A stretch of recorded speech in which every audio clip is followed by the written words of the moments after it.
Alhamdulillah wassalatu wassalamu ala nabina Muhammad wa ala alihi wa sahbihi wa man wala. Mabad. Assalamualaikum warahmatullahi wabarakatuh. Mga minamahal naming mga tagapakinig, sa araw na ito ay bibigyan natin ng kaunting pagpapaliwanag ang kahalagahan ng pagsasaliksik o pagbibigay natin ng halaga sa pamamaraan ng pagsasaliksik sa sira o di kaya ay ang kasaysayan ng ating mahal na propeta Muhammad sallallahu alaihi wasallam. Tunay na tayo bilang isang mananampalataya kay Allah subhanahu wa ta'ala, marapat lamang na aralin natin ang kasaysayan ng mahal na propeta Muhammad sallallahu alaihi wasallam. Tunay na sinabi ng Allah subhanahu wa ta'ala, "Laqad kana lakum fi rasulillahi uswatun hasana liman kana yarju Allah wal yawmil akhir." Tunay na mayroon para sa inyo sa katauhan ng ating mahal na propeta Muhammad sallallahu alaihi wasallam ang mabuting halimbawa sa sinumang tao na hinahangad niya ang kabutihan ng Allah subhanahu wa ta'ala at ang araw ng paghuhukom.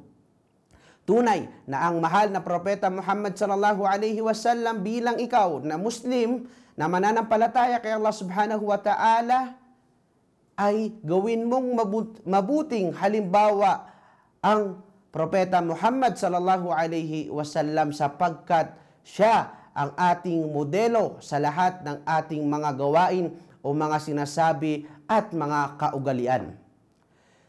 Kainaman ng pag-aaral sa kasaysayan ng ating mahal na propeta Muhammad sallallahu alaihi wasallam ay ito'y nadadagdagan ang ating pananampalataya sa pamamagitan ng kaalaman sa mga kalagayan ng ating mahal na propeta Muhammad sallallahu alaihi wasallam sa lahat ng patungkol sa kanya.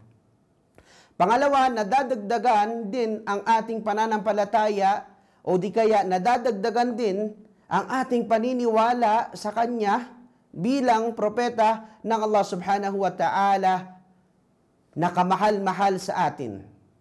At ganoon din, mga kapatid, sinabi ng Sheikh Muhammad bin Salih Al-Uthaymin rahimahullah na ipinayo niya sa atin, basahin niyo ang kasaysayan ng propeta Muhammad sallallahu alaihi wasallam sapagkat ito ay magbibigay gabay sa atin, magbibigay gabay sa inyo at kayo ay mapapabilang sa mga taong mananalo o di kaya ay magwawagi.